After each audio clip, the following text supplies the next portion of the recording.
presented by Dano's Seasoning. Yum yum, get you some.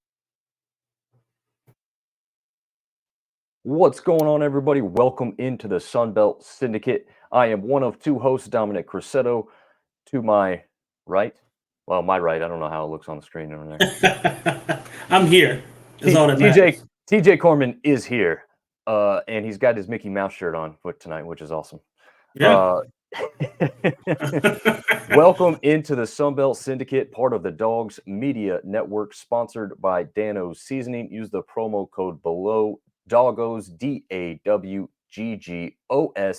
to get you some of that good Dano's Seasoning. TJ and I do like the stuff. We do swear by it and believe in it. It is good stuff. Not just saying it. We are actual users of the product. So getting into, yeah, absolutely. I keep using it just like on the most random of things, by the way. Like I said, wraps and everything. I put some on, what did I just have the other day? Oh, I had a barbecue sandwich, and I had already seasoned it. I put a little extra. Put a little because why not? Because why not? Why wouldn't you do that? It improves it, right? Like, you just spice up anything. So, yeah, absolutely phenomenal stuff. Definitely give it a shot if you guys have not as of yet. We will jump straight into our review section, I guess I should say. And let me try and make this full screen here. There we go. That's what we want. Oh, so yeah. First up, game. Yeah. And TJ almost went to this game with me and his son. You were coaching essentially, right? Yeah. My son plays Little League football, and so weren't able to. So we would have been late getting into the game, and I wouldn't have wanted to, hold you up and that kind of thing. Which you probably could have sent me the tickets, but it would have just been a lot trying to get across from Wake Forest all the way across town to essentially carry. Yeah, especially on a game day. Right, that would have been hard to do. So, although I guess traffic should have been minimal by the time the game was really starting, because that's a big tailgate culture over there. So most people were there pretty early. I was impressed. Obviously, you and I both have experience going to app games and seeing the tailgate there. This was my first real tailgate experience at NC State. Mm-hmm. They do it pretty well. I mean, they've got some people with some money.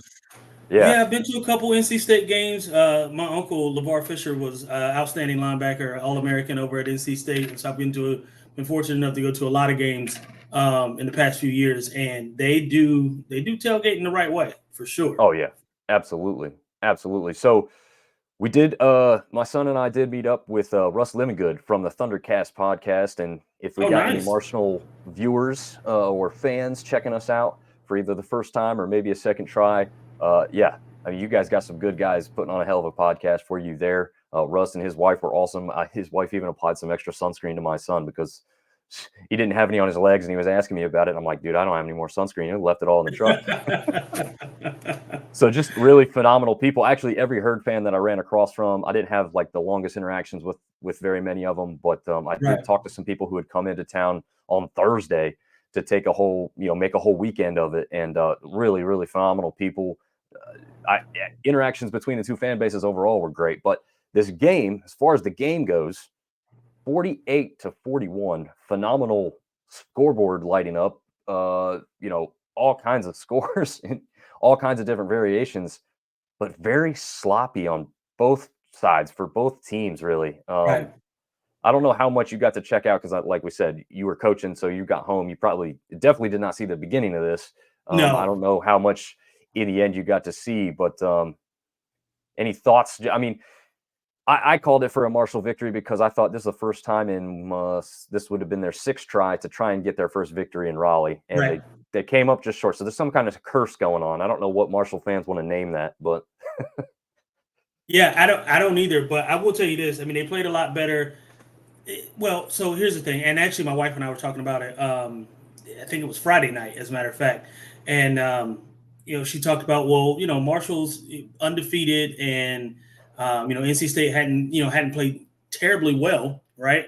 Over the past couple games. Quarterbacks have been very wishy-washy. So she actually predicted them to win. I picked State to win. I wouldn't have been, I think we talked about this, wouldn't have been surprised either way. Couple calls, and we'll talk about them as we, get into some things here that didn't necessarily go to Herd's way. But for the most part, I think, they played them tough. 41 points, you look at it this way for me.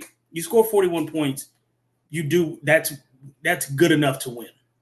Yes. Your defense, anything over 35 points in college football, you should win.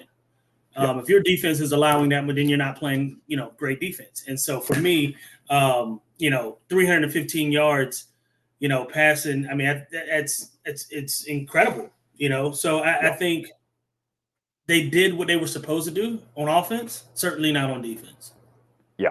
On the other side of the ball, Morris comes in for his first game for State and throws 3 interceptions. Only goes for 265, which isn't terrible either because he's got 4 touchdowns to go with it, but 3 interceptions. Yeah, but it's not 315. Right, and you're talking about this team still winning. So I mean, the defenses were the problem in this one. Like you said, some questionable calls. I was there live, so going back, some of them were a little more obvious when you go back and watch the film. But we do have the one coming up that we still have a question about ourselves, which could have been kind of a game changer there. But regardless, NC State comes away with the victory, 48-41, brings the Herds' undefeated streak to an end there in Raleigh. The next game, probably the game. Well, I don't know. This game was great that we just talked about, but possibly the game of the day in the Sun Belt, Texas State, Louisiana. Cajuns how about TJ Finley? Yeah. Going nuts. TJ Finley going nuts. And honestly, it looked early on like Texas State could be in charge of this one. I mean, they were up 20-7. I mean, that's obviously not insurmountable as we see here at the score anyways. But, you're feeling pretty comfortable and confident even on the road there that, you're taking it to the Cajuns, and then Cajuns just flipped the script, come away with the victory. Zion Chris didn't have anything that lit up the scoreboard. I mean, 205, he didn't even throw more than 17 times, but he did have 3 touchdowns. So I was going to say they threw it when they needed to, goal line, red zone type of deal. So they didn't really let them get off. They had a really good, run game, obviously. But, I mean, TJ Finley stole the show. I mean, 326 yards is insane. That's nuts. But, not always the outcome that you're looking for, even if the stats say it should be. So, says a lot about what the Cajuns offense was able to do, especially in those red zone situations, being able to take advantage of it. I know for Texas State, a lot of times they get caught up, and we get caught up watching them from the 20 to the 20, right? Because they make really, really splash plays 20 from the 20, and then they get in the red zone, and it's like, field goals aren't going to win you games in our conference. No, because our conference, everybody can score touchdowns. And when you're trading touchdowns for field goals, I don't care how many stats how many yards you have, it's not going to be, that's not going to have the outcome that you want. So, and I think a sneaky player so far this year, and we'll see how the Texas State Bobcats end up for the year, because that's going to determine a lot of this, unfortunately, even though it's supposed to be based on player performance. But Madi, the running back over there at Texas State, goes for 188, only 1 touchdown. But this kid is just phenomenal. I mean, we've seen him return kicks for touchdowns. He's running all over the place, running all over everybody. So be on the lookout for this kid. He's going to be sneaky if Texas State's record doesn't show that. But his name should be on the tip of everybody's tongue, because this kid is a phenomenal talent out there running around for the Bobcats. Agree. Well, one that wasn't very close. We had the Troy Trojans just really step on the necks of the Red Wolves there. We thought, the local boy, Kernersville, North Carolina native, Jalen Rayner for the Red Wolves would maybe continue some really nice play and keep this one respectable and close, but that is not what happened. As we've just said, scoring more than 31, 35 points for a game, you're usually going to win. Well, it also goes that way when your defense is playing lights out as well. Yeah, exactly. So, that Troy offense is really rounded to form. It's not their biggest test. Obviously, we've seen Arkansas State still down a little bit, even though they did look a little bit better offensively once Rayner took the reins. They brought back down to earth a little bit in this one. I guess not really much to say here in this one. Pretty obvious what happened. I will say Kamani Vidal had a whale of a running game. 245 rushing yards. That'll win you some ball games. That'll do it. So, yeah. Yeah. And he needed one because he was kind of kept in check by that James Madison defense earlier in the year. So he was. Well, and a lot of people are kept in check by that James Madison defense. They are hellacious on that, especially that front four. I mean, they come at you and they come at you in waves and they substitute really well. I know this in the James Madison segment. However, those boys are good. That's for sure. Yeah, they are very talented. I think they're going to be. Well, we talked earlier if we thought James Madison or Marshall might be the first team looking at a ranking so far this year, and right. Marshall's kind of fallen off there. I was going to say it may not be Marshall now. Yeah, not a terrible loss to NC State, I don't think by any means, but a very winnable game that you look back on and you say you could have and should have won. I think. Right. Well, and I think it'll depend also on how NC State ends up finishing out in the ACC, right? Because that's correct. That Carolina right now is seems like the class of the ACC. Clemson's starting to round back into form. Obviously, Florida State has got they're in a completely different division. But it looks like to my eye, Carolina is where it's at. So I mean, you're talking NC State might finish 4th or 5th just in their division of the ACC. So and shockingly enough, the ACC is actually pretty dominant so far this year. I think I heard they're tough. 4-1 against the SEC and out of conference. Now, you'd have to go look at it, what exactly those SEC schools were. I think one of them was Vanderbilt. So you're not going to get any points for that. But no. your record, your record still stands at 4-1 against the SEC. I was going to say you are who your record says you are. So yeah, if you're 4-1, you're 4-1. Yep, absolutely. And I think we've got just one more game. Oh no, we have 2 more games. My apologies. More, yep. But another one that there's not going to be a whole lot to cover on, as the South Alabama Jaguars hammer the Warhawks 55-7. Just see, and this is the thing, and we talked about this last week. I said to you, I don't know which South Alabama team I'm going to get. Exactly. Right? I never know from week to week who they're going to be. And it seems like now, or this week, or I guess now last week, they came out and were completely dominant, right? And they were who we wanted them to be or who we thought they were going to be in, the West bracket, right? Came out like gangbusters, ready to play football and executed really at all phases. Offense, defense, special teams, everybody showed up. I mean, Carter Bradley had 303 passing yards. I mean, they did everything right. And then there's games where it's, it doesn't even look like the same school. So I don't know I don't know who South Alabama is. Right. Yeah. No. Hopefully they're this team. Yeah. Hey, look at this. Hail Southern. Not yet. We'll get there, Blake. Thanks for joining the show. They do have a matchup. I know we both looked at it a little bit. James Madison and Georgia Southern is going to be a hell of a game. We are going to get to that one. I cannot wait to watch that. Yeah, it's going to be a good one. And I think we all remember what happened last year. James Madison went down there ranked and took the L in Statesboro, which they've got a freaking penchant for doing, right? Because App State took their first ever ranking into Statesboro and then lost it in the first week they ever had it. So, anyways. We will get to that one, but Webb goes for 100 yards. Calvin Lacey, 156 and a touchdown. Just a phenomenal game for the Jaguars. Like you said, just depends on which team decides to show up. Yeah, absolutely. So in the last game, now that it is certainly the last game of the week prior. Closer game than I expected in here. Yes. For sure. I thought Old Dominion would be a little bit more dominant than they were. A win is a win, right? It's right. I think Jalen Hurts said it best. When did we stop celebrating wins? So, give them their flowers. But I did not think, but this goes back to your point too, right? Kind of like the South Alabama thing. Southern, we don't know who they are sometimes. We expected them to actually be a little bit better this year than they're putting on. But then, a game like this one, they actually come out and play some great defense. So, ODU came away with the win, and it looked like, to Southern Miss might have had this one to start off with 10-0 pretty quick in the first quarter. Yep. And we'll get to this. Again, another clip we're going to break down.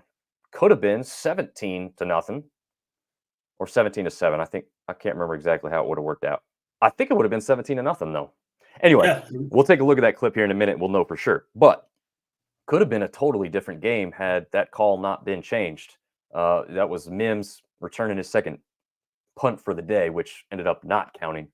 But phenomenal effort by Mims. I mean, it was a heck of a play. However, Old Dominion, man, I was going to relate this, and I don't know how much Sunbelt basketball you watched or did watch last year. I watched a lot more than I ever have, obviously doing this Sunbelt stuff as we do now. Old Dominion's basketball team, for whatever reason last year, wasn't necessarily the tops in the Sunbelt, but they were incredibly difficult to put away. Like every game with them was close, down to the wire, came down to, who scored the last bucket type of thing. That's how this football team for ODU feels like this year, is like they're not the best team. No, they haven't shown to be the best hard. Exactly. They're not giving up and they're not giving in. And it's just impressive that they keep grinding. I mean, let's say 17-0 could have been the score in this one. But, they get a little luck maybe or the right call, however you want to kind of call that. And then they come away with just battling back with that effort and winning this game 17-13. So ODU continues to impress both of us. So we know that for sure. I've changed my mind. You got to believe right of me, ODU. Yeah. And Southern Miss is the opposite end of the spectrum. I thought they could be really good this year, and they're obviously not. So we both thought they'd be at least, respectable. And not that they're not respectable, but better than what their record says they are right now. Yeah, absolutely. And they've not played well at all. So. Yep. And I'll put Blake's comment back up here again because, unfortunately for the two of us, he's going to like this. We're not going to like this too much. But Coastal Carolina takes down App State in Boone last night. Unfortunately, I was there. It was a great atmosphere, man. I mean, Tuesday night, packed house. I know people are sharing some stuff and showing some of the aluminum. I'm like, well, go look at the grass hill. I mean, it was literally, if you go try and walk around from one side of the stadium to the other, it's not easy. It's very difficult because of how many kids and parents and young kids are out there. So, yes, there was empty bleacher seats because most people don't want to sit on the cold bleachers up real high when it could be kind of windy. TJ and I both and also, like you said, if you got kids, because I know when I'm taking my son, we're going to the Georgia Southern game. He's going to want to throw the football around. So we'll probably be back on the hill messing around. I mean, he'll probably, first half, and then you know how kids are. He's 6. He's going to get bored. Yeah. So. Yep. Well, okay, so this is the big play. This is the big play. Blake, I've had enough of you. Oh, yeah. Yeah, I told him, though, I will say, I was interacting with him before the show. I was telling him, hey, well, just come on. Just start sending us stuff. Man. Talk your trash, man. Talk your junk. Absolutely. Listen, you got thick skin. I've got 3 rings. This isn't my team. I don't have a dog in this. Well, that's not true. I do have a huge dog in this fight. However, it's not as personal for me as it used to be. That said, it's still – the taste of defeat is awful, man, and especially the way we lost. Yeah. I mean, that fumble, it was – I mean, absolutely. First of all, to fight back the way that we did, because here's the one thing. We played awful first half of defense. Right. It was absolutely deplorable. And even there were some spots in the second half our defense was not very good. We let them get away with some short side of the field options, some, go balls that we'll take a look at here in just a minute, where inexplicable mistakes. I don't understand the type of mistakes, and we'll break down some game film here in just a minute from our secondary. I don't understand what they're even looking at in some of these blown coverages. So to battle back and fight back after having been down the way that we were, props to that. But then you got to go finish, right? Defense gets a great stop. You turn around on a 63 or whatever, yard run, catch and run, and you're not being fundamentally sound. Right? Taking care of the football in open space. It's just those kinds of mistakes. And we talked about this, Monty and a bunch of the guys, Devin, everybody that was up here the other night. We talked about this same kind of thing. It's the mental mistakes and the big play errors that have hurt us all year. We've not been sound all the way around for an entire football game. at any point in the season. Should have beat Carolina. Should have obviously beat Coastal last night. I mean, at this point we should be 5-0. Yeah, very realistic take. I mean, just like we said with them, it's the same thing as the Marshall game. You look at the score and you say, well, they were down 14 and they cut it to 7 and they were trying an onside kick. They were never going to win, kind of thing. No, go back and watch the game and tell me that they didn't have a chance to win. They had every opportunity to win that game. Now the scoreboard says it was a little more lopsided than it looks. And it actually was. Same thing with a lot of these app games. A couple games for the Sun Belt teams in general. Same thing with Georgia Southern, actually, up at Wisconsin. If Bryn plays a sharper game and doesn't have, what would we say, 5 interceptions, 6 turnovers by the team in total, I think overall, if you cut that in half, you've got a game that could be at least a 1 or 2 score game at the most, instead of what it looked like, which was a lot further away. But they were moving the ball. The Eagles were moving the ball on the Badgers without a whole lot of trouble. It's just, down in the red zone a couple times, just some turnovers. So yeah, it's that'll make it break you. Yes, absolutely. So yeah, unfortunate for us, great for Coastal Carolina and their fans. They seem to be, I mean, I don't think it was a large number, but I was impressed with how many people they brought up. I mean, I'm sure some of they them showed up. Actually, I was obviously in my living room and not there.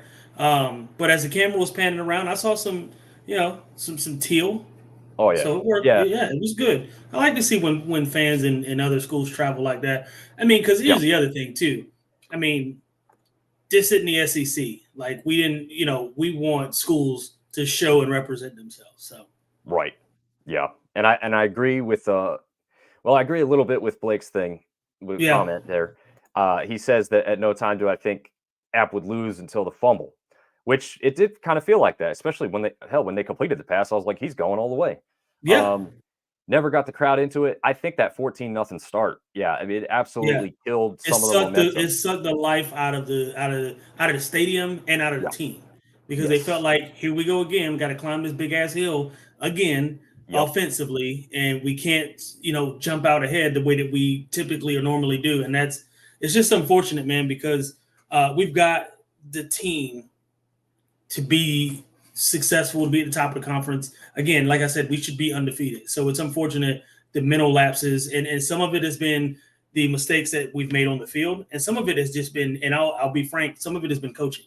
Right. You can't, some of the way we played against ULM, and I can't remember the game before who we did end up losing to. Wyoming. Yeah. Playing to to not lose. And just running the ball on 3rd and long and those kinds of things. I mean, that's scared coaching, and as much as I love our former App alums that come and coach here, there's a way that we do things. And when we play football, that's not how we did it. So anyway, I'll leave it at that. With so much more I could say. Right, exactly. Yep. And I think people, understand that sentiment and understand it even more after last night. And I don't know if you saw the meme or the picture. I guess Drake wore out some kind of App State like old school sweater underneath some big fur coat for like a concert.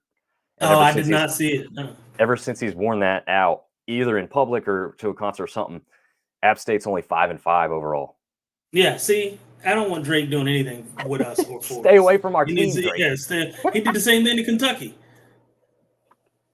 Yeah. Oh, yeah. That's right.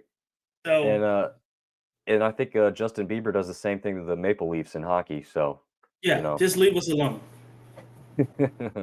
Blake comes in again. The Rock is hell anytime. How long did it take Southern?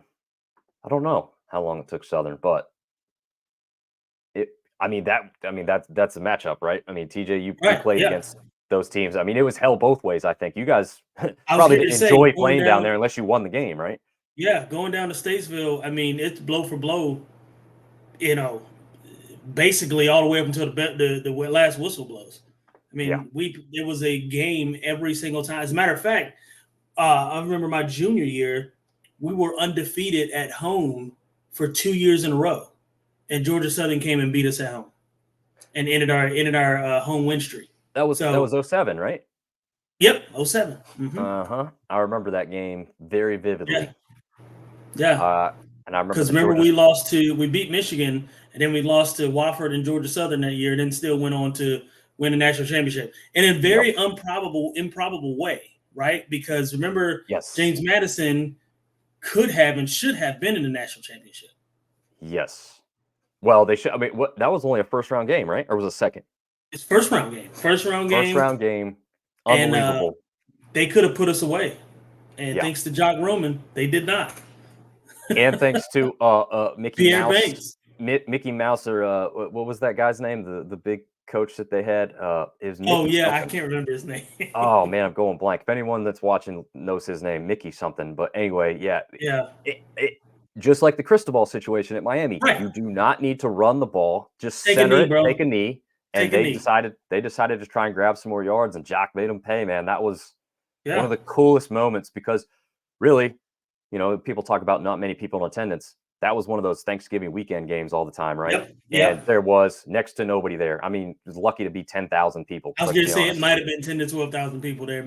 It was. That's at max. It was freezing cold. That was one of the times. It's crazy to think about this now with how the student section looked every week. There was hardly anybody in the student section. Me and my buddy took his whole family into the student section. We had all kinds of space to move around. That doesn't happen anymore. But anyway, those were the days back then. But the coolest part was, and you'll know this too, those 10 to 12,000 that were there are the craziest of the crazy, the loudest of the loud. So it was still so loud. It was still a great atmosphere. And when we picked up that fumble, or when Pierre jumped on that fumble, it was deafening. They were at their capacity at that point. I mean, one of the most fun games I've ever been a part of. Yeah, absolutely. Definitely agree with that one. I was indirectly a part of it, probably being in the crowd for that one. But yeah, you were there. We'll take a look at this play from last night. This is Coastal's second touchdown. And you're going to be looking up here at the top of the screen. Defensively, bunch of nonsense. That's what you're Mountaineers. We'll look at it full speed as we usually do the first go around. And TJ, I'll let you take I won't even say anything at first. I'll let the first play run, because anybody with eyeballs can see what just happened. Yeah. I mean, what in the world are we looking at? And it looks like we're in cover 2 here, right? It looks like we're in cover 2. We've got outside. He's got a little bit of an inside leverage. The corner does. I don't blame the corner so much as I do the safety, because if it's cover 2, first of all, why are your eyes in the backfield? Why are you stepping up on a run action play when there's not even play action to your side? There's no play action to your side of the field, right? You're stepping up for what? For what? That makes no sense at all to me. There is zero reason that the corner and safety should even have their eyes in the backfield at that point. Yeah, unless those guys come up to stalk block them, and then your eyes go to the backfield to check for run. Right. Apart from that, there's no reason for. I don't understand. This is what we're talking about. The mental mistakes that we talked about on Monday night, and I mean, I've never seen it. I don't think I've ever even seen that before, ever. Right. I don't think I've ever seen that before in my life. That's inexplicable. So here the linebackers get pulled out, and the middle linebacker actually comes across and covers the guy. Maybe that's Bennett there in the backfield. I can't tell. So they're running a Tampa 2. The middle linebacker is going to run with the seam route down the middle. So he's got this covered. So if they're biting on that guy, why the hell are you biting there? Because this guy's got his assignment taken care of. If he's here in the middle of the field, if he's here in the middle of the field and he hasn't moved, or he's blitzing or dropping into coverage, then I can at least understand their thought process. But you've got now 2 guys. We'll let it roll from there, because I just don't understand. I don't understand what somebody's going to have to call me and explain to me what this play call was, because if I'm looking at it again now, it looks to the wide side of the field, and then it looks like it's man down at the boundary. Because if you look here at the bottom of the screen, it looks like our safety is going to be playing that tight end, or linebacker is going to be playing that tight end man-to-man. There's going to be a good jam, and I don't see him drop to a zone, right? So you see the safety coming up. I don't see him drop to a zone. I don't know. Yeah. I don't know what defense that is. I've never seen about this. You've got Favors here holding his head. Like you said, you're almost kind of admitting some kind of fault there. Yeah, he knows because he's supposed to have like nobody deeper than me, deeper than the deepest man, nobody on top of me, whatever phraseology you want to use. Yeah. He's not supposed to be behind him at all. Right. And then he got hit with an energy drink, didn't he? What happened there? Somebody, I don't know. Did you see the thing that's going viral a little bit now? There was more trash, unfortunately, by our fans thrown towards Coastal's players after the game, and one of the linemen picks up one of the beers or whatever it is, and I don't even know if there was anything in it, but he at least insinuates that he's drinking out of it. So yeah, well, we got to stop that. Stop that nonsense. There's no reason for us to act like that. We haven't acted like that in the past. That's not who we are. Cut that nonsense out. That's ridiculous. Unfortunately, in that area, it's high student population that's going to be taken over there. There's not a whole lot of adults who are going to be supervising those kids and saying, "Hey, knock it the hell off. Don't do that." Yeah. And I don't know. I mean, I saw a security guard last night taking a hit of a vape besides the kids that are in there. I'm like, I'm pretty sure you're not supposed to be vaping in the stadium at all. I'm 100% positive you're not supposed to be vaping in the football game. Yeah. 100% I mean, positive.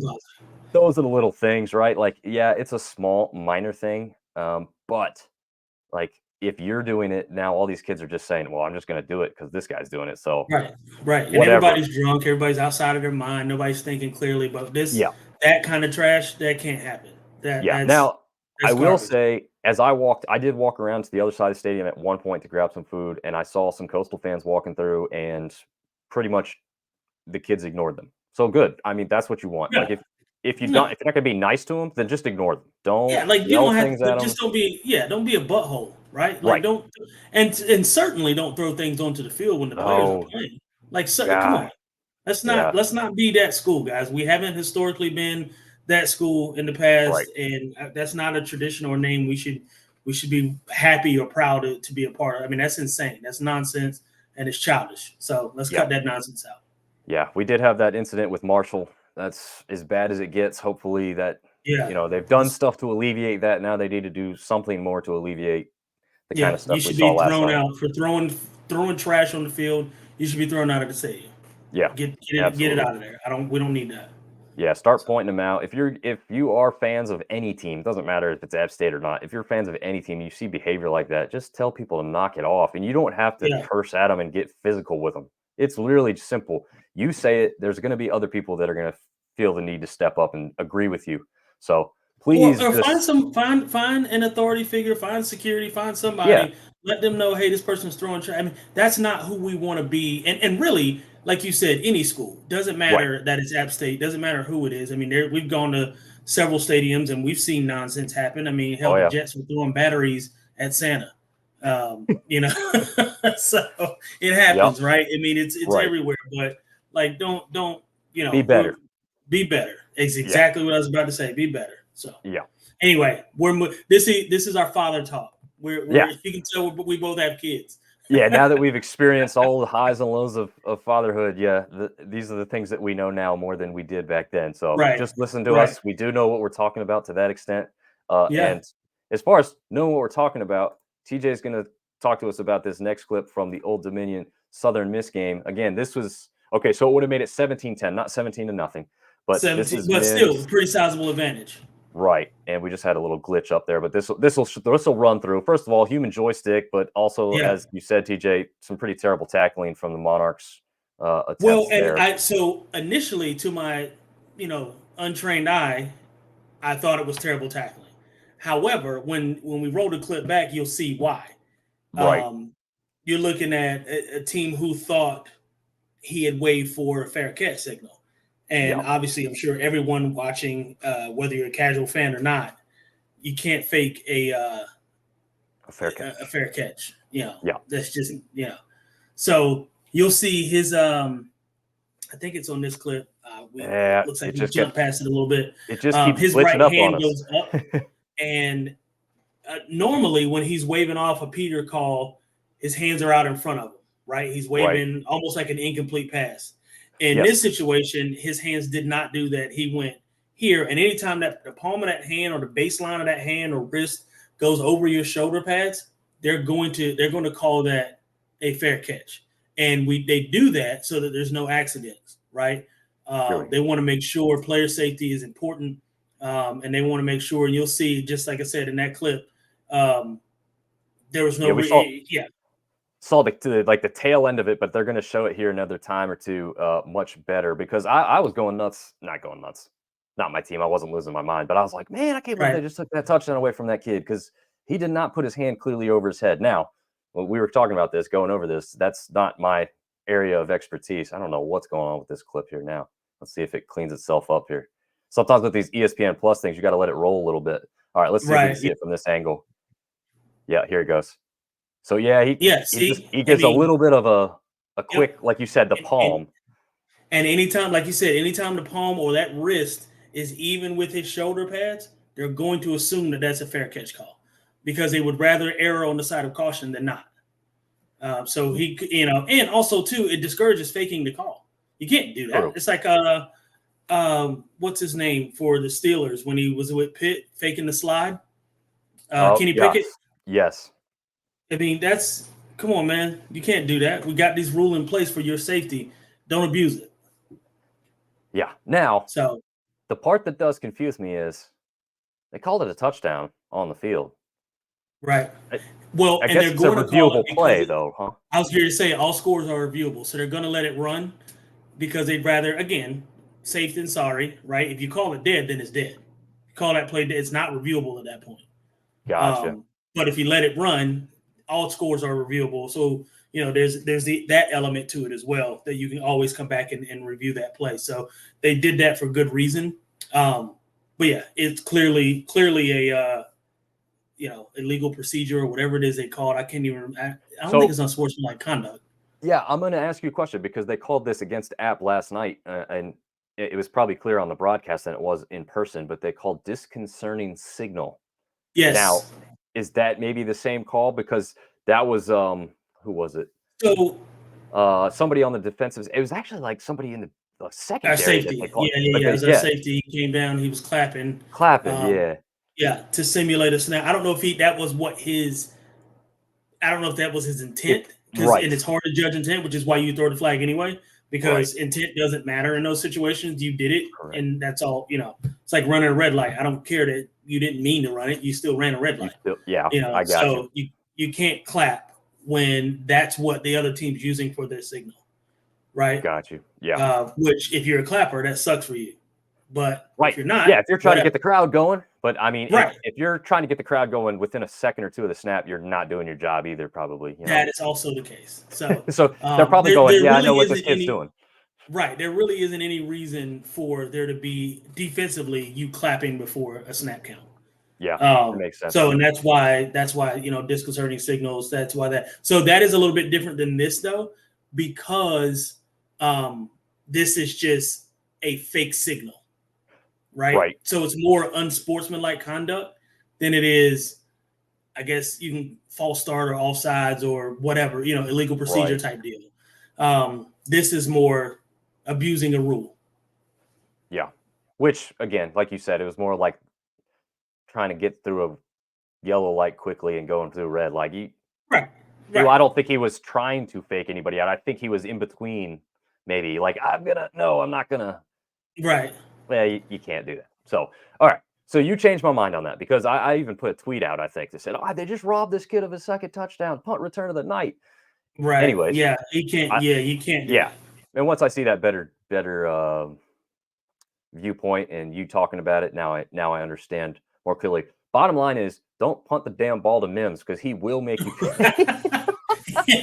Yeah. That's if we can take anything away from this, don't punt the ball to Mims. No, don't do it. Well, I mean, I'd like to see it, right? I mean, he's fun to watch, but if you're on the other side of the ball, definitely don't punt to Mims. Yeah, don't punt it to him. Speaking of not giving the ball to somebody, well, they did give the ball to Rasheen Ali, but NC State made it look like he almost scored a touchdown in this next play here, and it was a point of big contention on both sides of the fan bases in the stadium this past Saturday there in Raleigh. We'll see what we're talking about here as Fancher hands the ball off on a 3rd and 10. It's like these calls that we've talked about before, TJ. Yeah, these 3rd and 10 calls, they make me crazy running the ball. But in this case, it almost worked out. However, It's coming back because there was a top of ankle, shin, whatever called down. Would you and I agree that it is very hard to see, at least from the angle that we have? Look at that right leg. They said the right shin hit down. There was no other part of this player on the ground. Nope, definitely not any other this part. This might be the best angle that we have, and even that is still, to me, inconclusive. But I'm also that's not a referee. Right, and that's why I was a little surprised in the stadium. They showed it on the big board, that same look there and the first one where you saw it kind of from as he's like running at you, that kind of look. Right. And the same kind of thing happened. The shin, ankle portion that they were. Yeah. With the time of day it was, the shadow, you can't see the ground, right? Like you don't know if that's his leg or if that's just a dark part of the shadow. Like it should have been, it should have been called stands as not being able to reverse because, like we talked about before we came on, reversing the call means that there's inconclusive evidence. Correct. And I don't see it. So unless they have an angle that we're not seeing here, I don't see any way that his right shin, or I guess they called it above the ankle, was down. Yeah. And that would be my argument. Honestly, when they showed it, I never even thought about the shin. I thought it was like the knee. At the moment, I'm not thinking about that. Obviously, I know, that the whole leg can't be down on the ground, even if his knee's not touching. But in that moment, I'm just looking like his knee never touched. And he obviously doesn't touch here, whether he's on his back and his butt. How do you land like that, first of all? Believe it or not, it happens more times than you think. I've done it once, and I've seen it a lot. Oh, yeah? Well, let me rephrase. I've seen it, a couple times a year throughout my years watching football. So like maybe once or twice a year in the past 20 years that I've been like able to actually watch football and not be playing it. Right. Got you. Yeah, it's as soon as they show this in the stadium, NC State fans are all, wow, he's down, his knee touch. And now I'm looking at it and I'm like, oh, look, I'm just an outside observer in this game. I got no dog in this fight. Yeah, I looked at the State fan in the face and I said, he never touched. Man, that's incredible. He never touched. Right. And like you said, unless they had a different view, that's, by the way, we'll end the clips here because we know that the call was ultimately reversed, and he wouldn't have been in the end zone anyway. He did step out, but he would have had the first down, so it could have been a game and changer. Also that's 3 points ultimately. Yeah. So I'll bring this up, and it's probably a little different because it's ACC here in this one, but when we're at games, paying customers, NFL, college, to me, it doesn't even matter the sport. It could be hockey too. Baseball, whoever reviews things anymore, which is I think pretty much every major league. Including the NBA. If we are paying customers, I expect to see every damn look that these referees are seeing in that little box. Because why do people at home who didn't pay an admission to get into the game see 30 angles, and in the stadium they show it one time real quick and then they take it away? I'm so mad about that. Don't tell me anything about that. Well, there was an angle that the refs had that we couldn't see. No, show it to me. Show it to me, because I deserve to see. I need to see what you're seeing, because while I don't get paid to do your job, I am helping pay for your job. So show me what you need to show me. I get it. Listen, I'm with you 100%. Yeah. So because then I just walk away feeling robbed. I feel like it was cheap. I don't know. I just have to trust your word, and humans are not historically trustworthy. So you got to tell me something. You got to tell me something better than just trust me. It's all good, bro. Also, with today's day and age, there's betting on the line. You better be showing everybody the proof in what you've called here. Otherwise, they're going to start legitimately asking questions of your officiating crews for your sport. It's already happening anyway. It can get dangerous too. Yeah. I don't need to go any further into detail than that, but it can get dangerous for these officials. Yeah. So you better be wanting to make the right damn call, or somebody might be knocking at your door. Yeah, very, very true. All right, so that does it for our wrap-up and the little recap from last night, as well as TJ's clip breakdowns. We'll take a little break with a quick ad from Dano's Seasoning. and we'll be right back to preview this coming weekend's action in the Sun Belt. Yum, yum, get you some. Yum, yum, get you some. Yum, yum, get you some. Yum, yum, get you some. Dano Seasoning, food's favorite flavor. Yum, yum, get you some. I'm Joe Burrito, your favorite burrito. Whoa, whoa. Joe, Hey. we all know you're the best. What? You can always do better. What you got? Try the new Dano's Hot Chipotle. Hey. Ooh, that's spicy. Yum, yum. Yum, yum, get you some. All right. There we are with our famous Dano's seasoning ad that we love so much. Yeah, dancing chickens. Yeah. Very, very true there. So taking a look at this weekend's matchups, we've got a couple. Really, just about every matchup is phenomenal. I'd say the only one that you're probably not putting high on your docket really is Monroe versus Texas State because of what has just happened with both of those teams and differing degrees, obviously. But I think we spoke about this. Our game of the weekend is definitely Georgia Southern versus James Madison. Eagles come in 4-1. James Madison comes in a perfect 5-0. Obviously, Southern's got a little bit more of a tougher.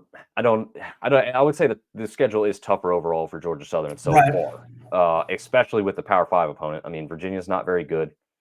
Georgia Southern saw a much better Wisconsin team up there on the road, which James Madison was a short bus trip away from Virginia. So it's not like they had a big time airplane flight and different type of weather to kind of think about and deal with like the Eagles did up there in Wisconsin.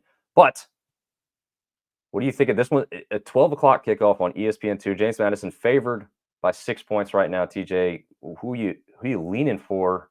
Who are you leaning towards in this one so far? I'm gonna take I'm gonna take James Madison. I trust him, especially at home. 12 o'clock game.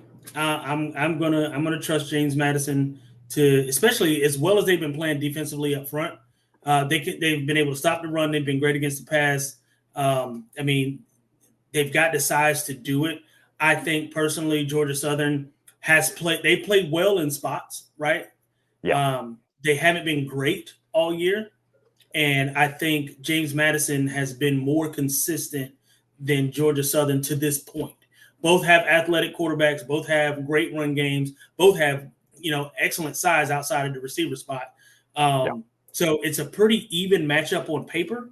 I just think based on what I've seen so far, the more consistent team, the team that I know that I'm going to get the most out of, or at least I know what I can expect the most out of, is James Madison. Now, that's not to say that that Georgia Southern couldn't go in there and completely put on their A game and win it, right? Because they're capable of doing that.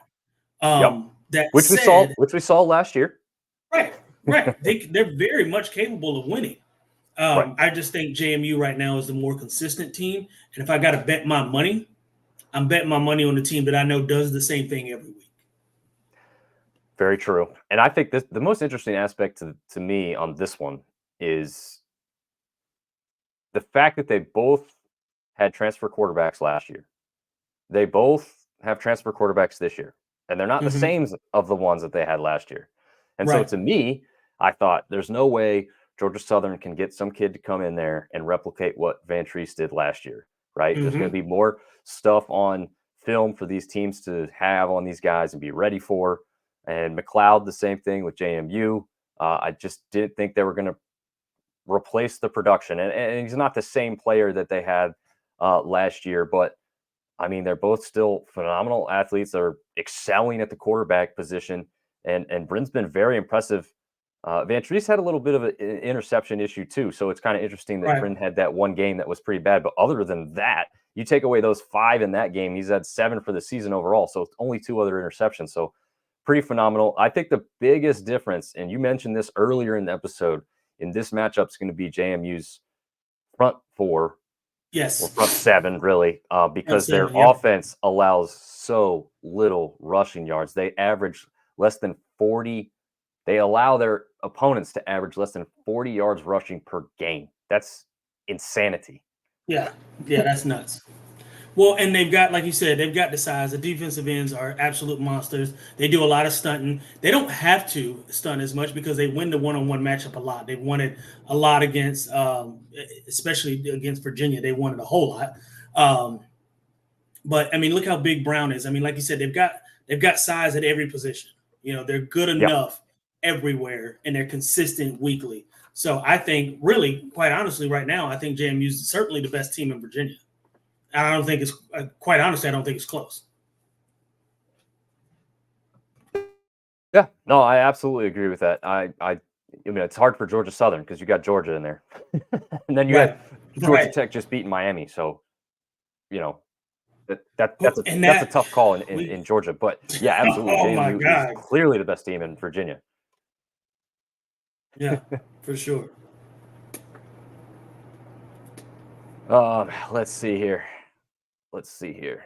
Sorry, I was trying to bring up another clip here, and it was kind of glitching up on me just like it did before. So trying to get back to what we had. So we got Troy and Army coming up as well. They just played last season, which was the first time they ever matched up. And let's see. As I bring this up, I think that score was 10-9. Can you believe that? 10-9. That was a very close game last year. Yeah, we actually watched that with my dad. Oh yeah, because he was in the Army, right? No. My brother is in the Navy, and we were sort of calling back and forth. He hates Army's football team, obviously, and so we were kind of going. And I wanted Troy to win just because of the conference and that kind of thing. So we're both kind of all three of us are rooting for Troy in this game for different reasons. Gotcha. Yeah, and this year Troy's obviously lost to James Madison earlier, and they had the was it Ole Miss that they played earlier? I'm trying to bring it up right now. Ole Miss, yep. No, it was Kansas State. I think Ole Miss was last year. That's why we're thinking Ole Miss. But okay. K-State, who K-State's not what they were last year, so it doesn't look as okay of a loss as it did when they first took it. But I mean, we watched a little bit of that game. K-State they did play well in that one. Yes. I don't know. I mean, Army looked pretty good to start the year, but then kind of came back down to earth here lately, and they're only 2-3 overall. Troy's favored by only 4.5 points. So somewhere somebody thinks Army's going to control the clock with their option run game, the option run game, yeah. And that offense bothers me so much. Yeah, I think the other thing that you got to look at here is obviously this was from last year, and so this game was at Troy. This one will be in Army at West Point. I guess they're giving them a good home field advantage there with only giving Troy 4.5. I'd go with a lot more than that. I mean, this Troy offense is vastly improved from last season. So yeah, and I think if they played anything like they played last week defensively, they'll neutralize Army and really be able to sort of take advantage of any sort of mistake that Army made. I mean, Army throws the ball like 4 times a game. So you get them in 3rd and 6, 3rd and 8, you pretty much win the game.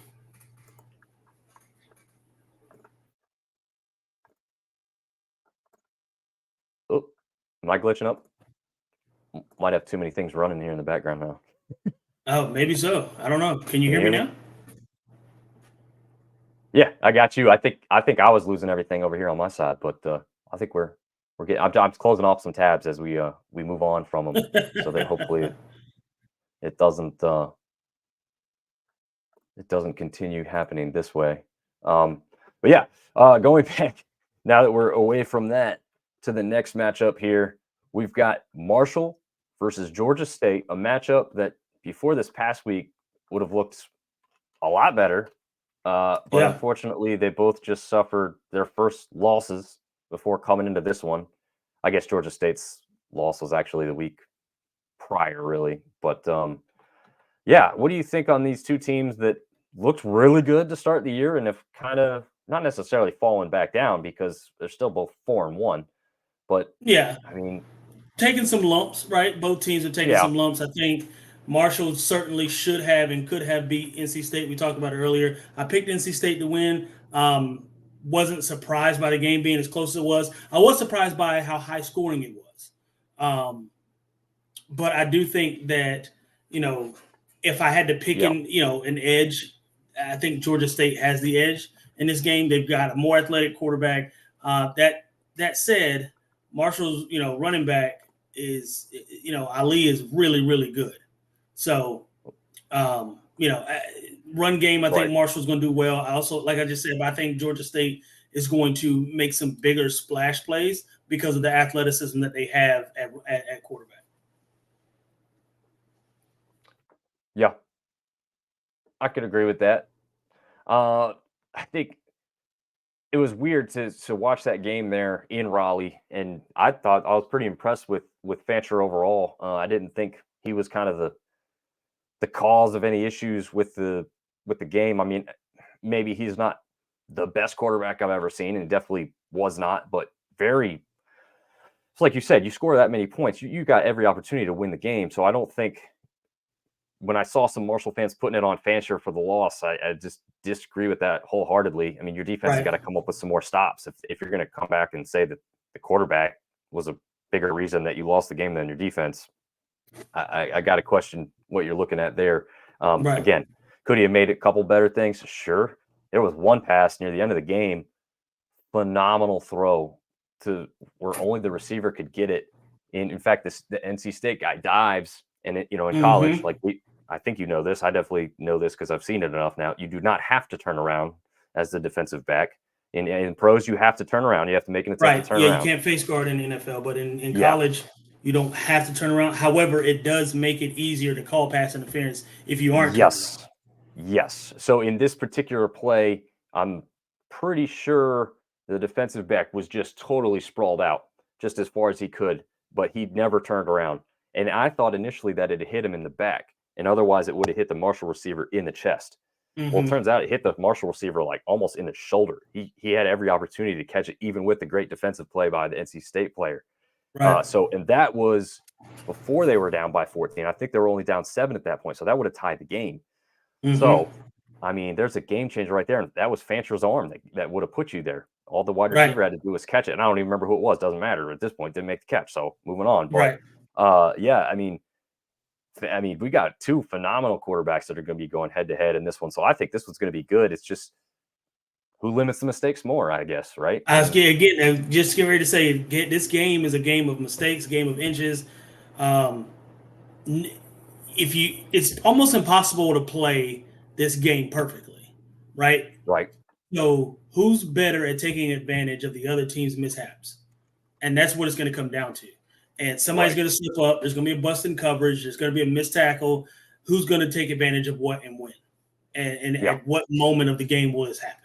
So that's what it's going to come down to. If I got to pick a team, the way Georgia State's been playing, but again, I say that, but so is Marshall. I mean, Marshall's been playing great too. So it's hard to say at this point who's who. But I'm going to take Georgia State because I'm a homer, and I'm gonna big up Sean Elliott any chance I get. So shout out to Coach Elliott. So I'm gonna go with Georgia State. There you go. Yeah,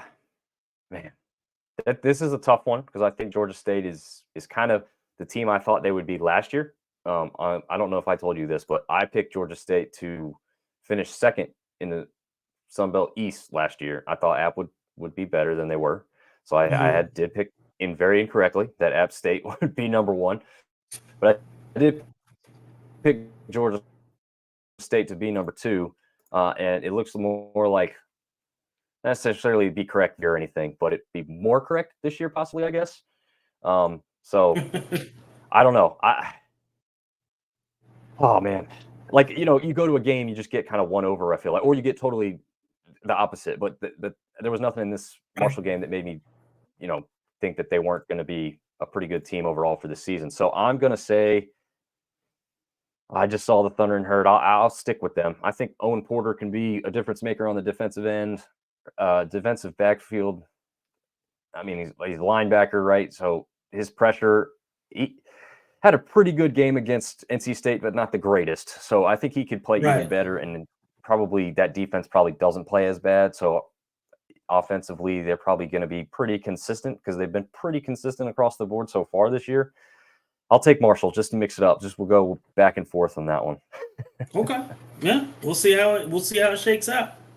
Yeah, and Georgia State, actually, to your credit, is favored by 1 point in that one. ESPN2 game. This is at this point, if you're favored by 1 point, you might as well not even be favored. Yeah, toss a coin up, right? Yeah. So this is, I think I talked about this last week, but I was incorrect. It's this week that every game is on a major network. So App and Coastal last night was on ESPN2, Georgia Southern, James Madison, ESPN2, Troy, Army, CBS Sports. That's a 3:30 kickoff. And then we've got the game we just talked about, Marshall, Georgia State, ESPN2 as well, 7 o'clock kickoff. And this last game here, there wasn't any highlights from just last week for these two teams, but ULM is going to go up against Texas State on ESPN Plus at 7 o'clock. Texas State, though, favored by 16 points. I guess. Could it be more, though? I mean, look, South Alabama just put up 55. I was just getting ready to say they got 55 hung on them. I wouldn't be surprised if they got 40 hung on them by Texas State, especially what Texas State has done. Again, one of those teams where the Baylor highlights, right? Yeah, one of those. As I'm watching Baylor, or the Baylor highlights, it makes me feel like they could hang 100 on them if they wanted to. But then you go against Southern Miss, and I don't know who you are. So yeah, very true. I don't. I am picking Texas State to win this sizably, at least cover the spread. But like you said, it could be much worse. Should be much worse. Yeah, I'll agree with that. I think that I think we'll see a strong Texas State team. I mean, rebounding after that loss that they didn't think they should have versus the Cajuns. I'm sure you only lose by 4 points. You always think you're in that one to win it. Right. And again, we're watching highlights here in the background of them versus Baylor. They can get it done. So it's just what team shows up for ULM. Because if ULM plays more like they did against App State, you've got a game that could be at least closer, and that may be why they're looking at that 16-point spread. Right. But, historically, we know what ULM does, which is finish towards the bottom of the West, which is interesting because Texas State does too. But this new coach, Coach Kenny, seems to have turned the program around. Yeah. Seems to have turned it around and got them going on the right foot. One of their better looking seasons in it seems like forever, really. I think really since their FCS days when they really had a season like this last. Ever since they moved up, they haven't had much success. So it's about time. They're in the right spot, in the right location to be a hell of a football program. They've got great facilities. I mean, I've seen all kinds of stuff from their stadium. I know some people that have been to the games down there. Very impressive from what I hear all around, not just the football, but in general, their facilities are really fantastic. But we know how much Texas loves to spend on football, right? I was just going to say you're in Texas, so you got to. Worst thing, at worst, you got to be better than the high schools. So. Oh yeah, absolutely. I mean, some of those high schools look like JUCOs. Yeah, absolutely. So I guess that pretty much rounds it up for our Sun Belt look for this coming week. You got any other quick hits you want to talk about? I know that. You talked or you touched on it a little bit ago. Miami and Georgia Tech. What the hell was the problem there? What was he thinking about?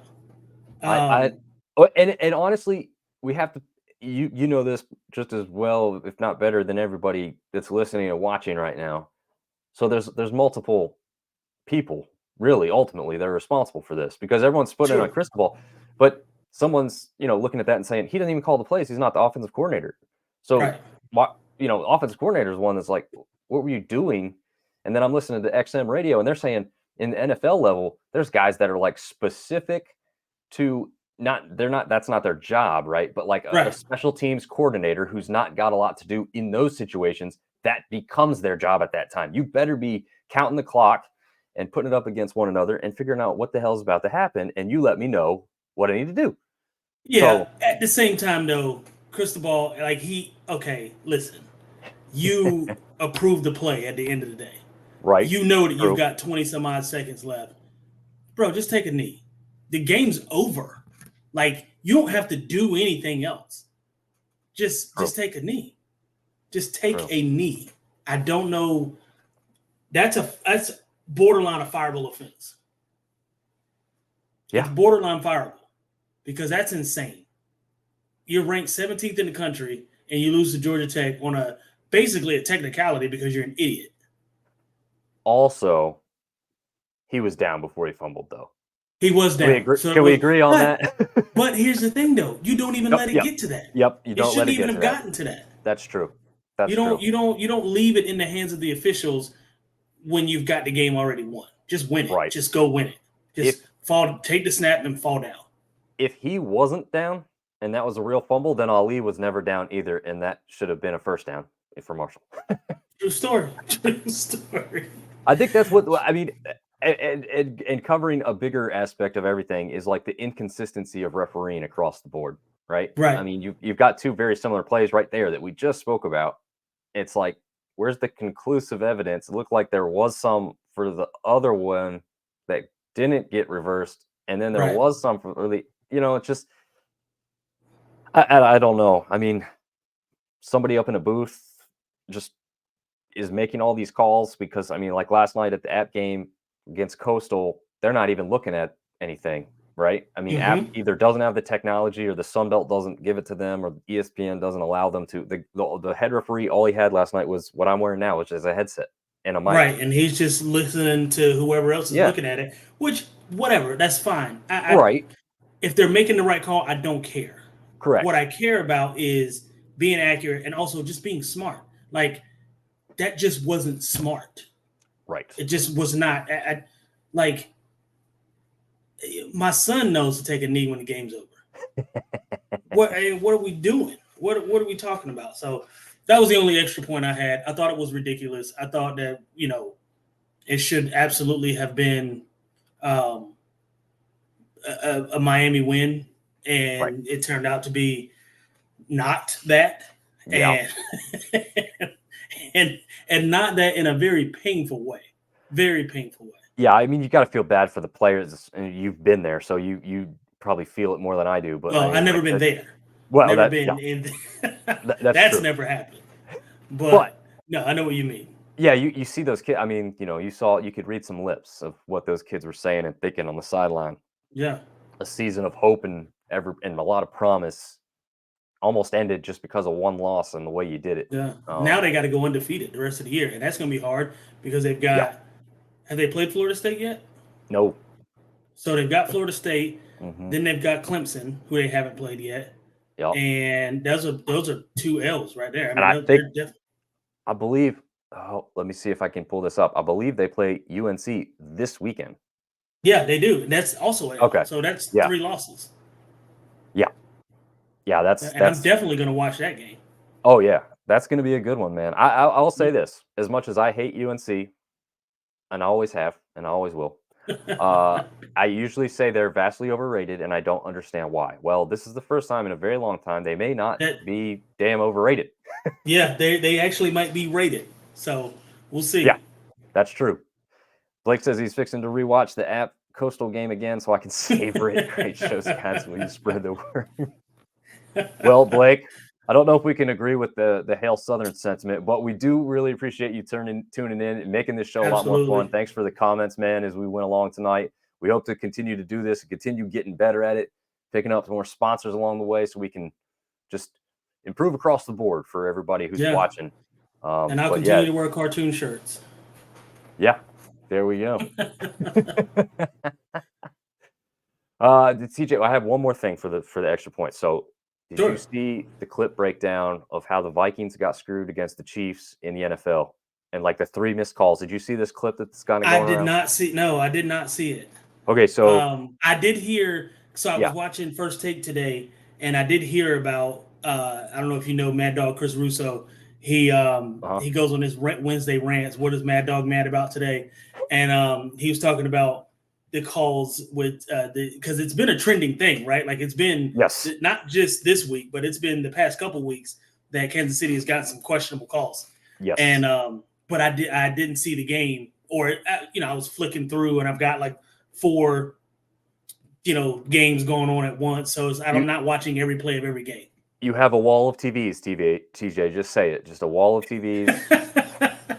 I have lots of TVs, and I have lots of games going on at one time. I like football. we pay this man too much. No, I'm just kidding. We don't pay either of us anything. Hopefully that will change one day.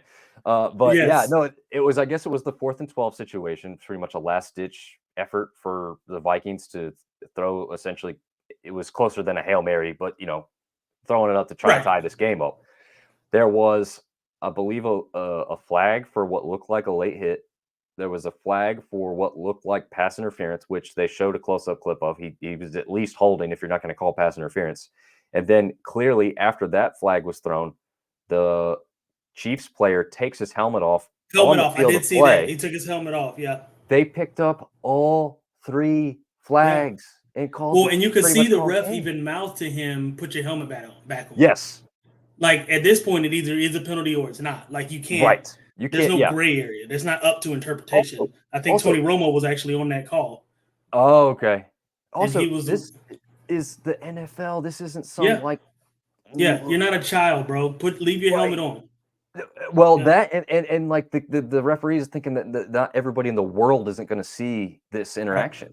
They're going to see it. They saw it. Like you can't just bypass this and be like, "Oh no, I didn't see it." You know what I mean? Like what? You can't hide this stuff, man. The NFL script writers, man. Yep. all going. It's the Swift effect. Yeah, that's what it is. That's what it is. They had all this planned. Man.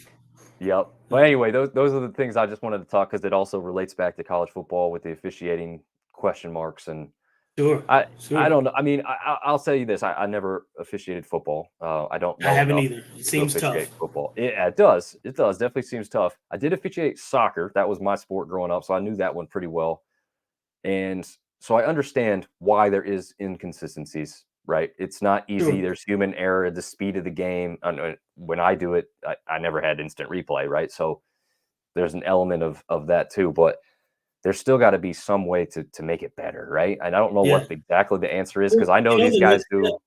The next step is going to be make every call reviewable. And that's going to open a can of worms because now I think you get 2 challenges, 1 per half. Now you're going to have to add 2 or 3 challenges per half. And then that with 2 or 3 timeouts. I mean, you're looking at it's already a 3.5 hour football game. Now you're talking 4.5 hours. We don't have that kind of time. Nope. You know unless who does you're going to have start that games time? at noon, and then then at 4, and then at 8. So Right. Yeah, I think you got 3 battles. the only people that's going to like more time at football games, sponsors. They have more ads, but the rest of us will not like that. And if you honestly though, I'll make a concession. If they bring down the prices at the concession stands and bring down the prices of these streaming services, I'll gladly take a longer football game with more ad dollars. Absolutely, because I always want more football. I just don't want more of the same football. Yes. I will say, though, that I can't stand how much the game gets slowed down on some of these reviews. Like, if you're looking at it 13 times, it's not conclusive. Just move on. Yeah, whatever you called, stick with. Whatever you called, leave it that call. Yes. So I don't know how you put like a stopwatch on it and say it's this every time. If it's not within a minute and a half, it's done. You stick with what you called or what. But there's got to be something to do faster reviews because it's just insanity anymore with how this stuff goes. And I don't have time to. Yeah, we're not gonna keep doing that. Yeah, exactly. But speaking of reviews, hopefully some more people get on and review this episode after we've recorded. But we do appreciate, especially Blake tonight. I mean, you just lit up the comment board, so thank you very much, Blake, for tuning in. Yeah, Blake, thanks, man. Even though you're a Southern fan, we'll let it go for tonight. Hey, it's all Sun Belt. We love you. Yeah, no, it's all good. This is what makes it fun, right? This is why the Sun Belt has kind of become this premier G5 conference and one that we specifically talk about and try and cover. So it's enjoyable. It's fun. We'll rib each other along the way, but we'll have some fun doing it too. Absolutely, 100%. TJ, where can the people find you, follow you, and what you do outside of covering football here on Sunday? Yeah, you can find my food at Thick Thighs and Large Fries on Instagram. You can also follow my personal page at Mr. Corman 12 on Instagram and also on Facebook at TJ Corman. Very nice, man. Well, you can follow the both of us At Sunbelt Syndicate across pretty much all social platforms. I did try and get like this really long video with my action cam of the entrance last night. I'm going to try and edit that up and maybe post that somewhere for everyone to Nice. try and check out. I got to see what it looks like. I haven't reviewed it in full yet, but hopefully that will pop up at least on the YouTubes here shortly. But thank you everyone for tuning in, and we will see you all again next week.